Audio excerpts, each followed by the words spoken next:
کریم رب بڑا ہی بے نیاز ہے۔ اللہ تعالیٰ کی رحمتوں کا اور رحمت کی وسعتوں کا کوئی اندازہ کر سکتا نہیں ہے۔ کسی جگہ کسی مقام پر کوئی آدمی جتنی بھی عقل دوڑائے اس کی عقل تھک کے واپس آ جائے گی، پر اللہ تعالیٰ کی کرم نوازیوں کی کوئی حد بندی نہیں ہے۔ اس نے اپنے فضل سے پیدا کیا، صحت دی، تندرستی دی، عافیت دی، اور ہماری زندگی میں جتنی چیزیں ہمارے پاس موجود ہیں ان میں سے بہت ساری ایسی ہیں جو ہماری محنت کا نتیجہ نہیں، ایک ذرہ برابر محنت شامل نہیں، محض اللہ کا فضل ہے۔ اتنے سارے انعامات کیے، لیکن ایک مقام پہ آ کے وہ کریم فرماتا ہے، میں نے تم پر احسان کیا ہے۔ احسان اتنے ہیں گنے نہیں جا سکتے، شمار نہیں کیے جا سکتے۔ عقل تھک کے لوٹ آئے گی۔ مالک کے احسانات کی نہ کوئی حد بندی ہے، نہ کوئی شمار ہے۔ وہ خود فرماتا ہے تم میری نعمتیں گننا چاہو تم گن نہیں سکتے، لیکن ایک مقام پر کہتا ہے لَقَدْ مَنَّ اللَّهُ عَلَى الْمُؤْمِنِينَ إِذْ بَعَثَ فِيهِمْ رَسُولًا۔ میں نے مومنوں پر احسان کیا ہے، انہیں اپنا رسول عطا فرما دیا۔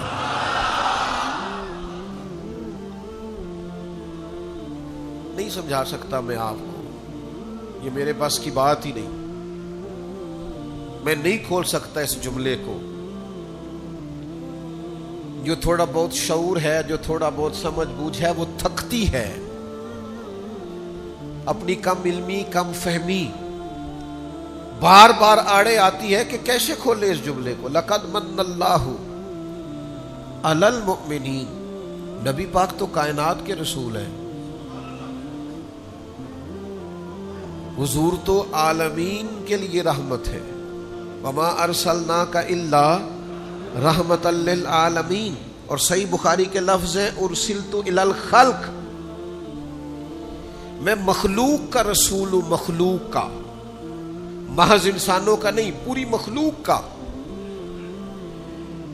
قرآن مجید نے کہا کہ حضور رحمت للعالمین ہے، عالمین کے رسول ہیں، یعنی جس کا رب رب ہے نا،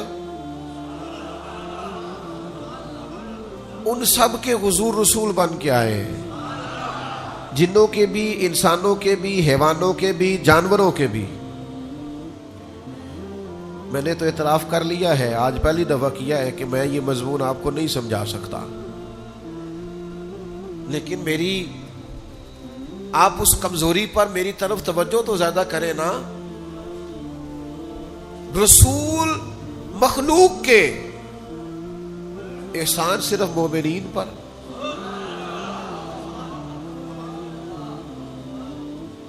یا اللہ جنوں پر احسان نہیں، فرشتوں پر احسان نہیں، تیرے محبوب نے تو جانوروں کے حقوق بھی بیان کیے، ان پر احسان نہیں، پھر کل انسانوں کے حضور رسول ہیں۔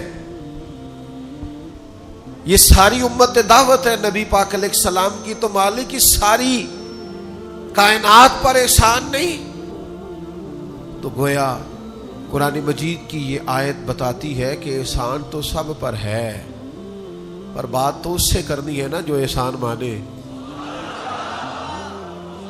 او بھائی بچے چار ہیں، سارے باپ کی اولاد ہیں، باپ نے مشترکہ خرچہ کیا ہے، والد نے مشترکہ تعلیم دلوائی ہے، ایک جیسے اسکول میں پڑھایا ہے، جتنا گھر میں کھانا پینا رہنا سہنا تھا مشترکہ ہے، لیکن وہ چاروں میں سے ایک کو ٹیلی فون کر کے کام بتاتا ہے، ایک کو اپنے مسئلے ڈسکس کرتا ہے ایک کے ساتھ۔ اسے پوچھے بھائی تیرے بیٹے چار نہیں ہو، کہتا ہے منڈے تے پتر تے چاروں ہی نے، پر کرنی تھی وہ دن نا جڑی منے۔ بات تو اس سے کرنی ہے جو فرما بردار ہو، بوجھ تو اس پہ ڈالنا ہے جو بوجھ اٹھائے، کام اس کو کرنا جو بھاگ کے کار آئے، تو جو کہے ابا جی طبیعت ذرا ٹھیک نہیں، میں تھوڑا مصروف ہوں، ذرا فلانی جگہ جانا تھا، تو دوسری دفعہ کام کیسے بتائیں گے؟ بلا مثال و بلا تشبیہ کا رسول تو کائنات کے ہیں۔ احسان مومنوں پہ اس لیے کیا ہے کہ ان کے آنے پر جو رنگ ابو بکر صدیق کا ہے نا، ان کے نام پر جان قربان کرنے کی جو تڑپ عمر فاروق میں ہے نا، دیکھو تو صحیح عثمان کس طرح آ کے خدمتیں کرتے ہیں، کس طرح خود کھانے پکا پکا کے لاتے ہیں تو کائنات کے رسول، لیکن آنکھ کھول کے دیکھو نا، شیر خدا کے ہاتھوں پہ چھالے، وجود نور پر خوشبودار پسینہ، اور ایک باغ میں مزدوری کر کے چند کھجورے لائے۔ علی کیا ہوا؟ فرمایا میرے نبی نے کھانا نہیں کھایا کئی دنوں سے۔ او بھائی احسان تو اسے بتانا ہے نا جس نے ماننا ہے۔ آؤ نا تمہیں میں لے چلوں حبشہ کی سرزمین پر، اسلام کے پہلے خطیب حضرت جعفر طیار نجاشی بادشاہ کے دربار میں کھڑے ہیں، اور نجاشی سوال کر رہا ہے کہ یہ لوگ آئے ہیں مکہ مکرمہ کے اور یہ تمہارے بارے میں کہتے ہیں کہ تم یہاں ہجرت کر کے آئے ہو، لیکن تم نے تو وہاں بڑا فساد معاذ اللہ برپا کر دیا ہے، ماجرا کیا ہے؟ تو حضرت جعفر طیار مولا علی کے بھائی بولے میں نہیں وہ درد لا سکتا، نہیں حیثیت کہ میں ترجمانی کروں۔ مسند امام احمد بن حنبل کھول کے دیکھنا، حضرت سیدنا جعفر طیار کہنے لگے بادشاہ ہم تو بت پرستی کرتے تھے، بھائیوں کا حق کھا جاتے تھے، پڑوسیوں کو ستاتے تھے، غریبوں پر ظلم ہوتا تھا، بیٹیاں زندہ دفن ہوتی تھی، پھر تجھے بتاؤں کیا ہوا؟ حضرت جعفر طیار کہنے لگے پھر اللہ نے نا ہمیں میں سے ہمیں ایک رسول عطا فرمایا،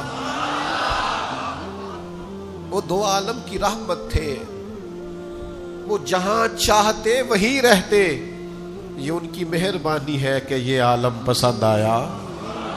فرمایا پھر اللہ لقد من اللہ علی المؤمنین اذ بعث فیہم رسولا، پھر اللہ نے ہمارے درمیان ایک رسول کو مبعوث فرمایا۔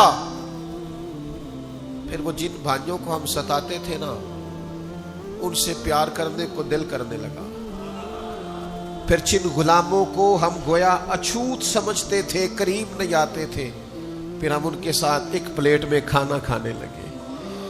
فرمایا پھر وہ پڑوسی جو ایک دوسرے کو ستاتے تھے وہ ہم سائے بن گئے، ہم سائے، ایک سائے میں رہنے والے، جن کا سایہ ایک ہے۔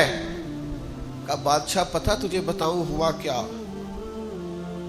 بیٹیوں کو زندہ دفن کرتے تھے، اب ہم بیٹیوں کو دیکھ دیکھ کے جیتے ہیں، اب ہماری محبتوں شفقتوں توجہات کا مرکز بیٹیاں بن گئی ہیں، ہمارے انداز بدل گئے ہیں، بس کریم نے کرم کر دیا ہے، مالک نے رحمت کر دی، اس کے فضل کی برکھا برسی ہے، خود نہ تھے جو راہ پر وہ اوروں کے ہادی ہو گئے، خود نہ تھے جو راہ پر وہ اوروں کے ہادی ہو گئے، وہ کیا نظر تھی جس نے مردوں کو مسیحا کر دیا، وہ بجلی کا کڑکا تھا یہاں صوت ہادی، عرب کی زمین جس نے ساری ہلا دی، اتر کر ہیرا سے سوئے قوم آیا اور ایک نسخہ کیمیا ساتھ لایا، مس خام کو جس نے کندن بنایا، کھرا اور کھوٹا الگ کر دکھایا۔ نہ جانے وہ کیا کشش تھی، وہ کیا رنگ تھا، وہ کیا ادا تھی، وہ کیا انوکھا پن تھا، کیا جاذبیت تھی، کیا کیفیات تھی، کیا درد تھا، کیا سوز تھا۔ انقلاب بھی انقلاب ہے بادشاہ۔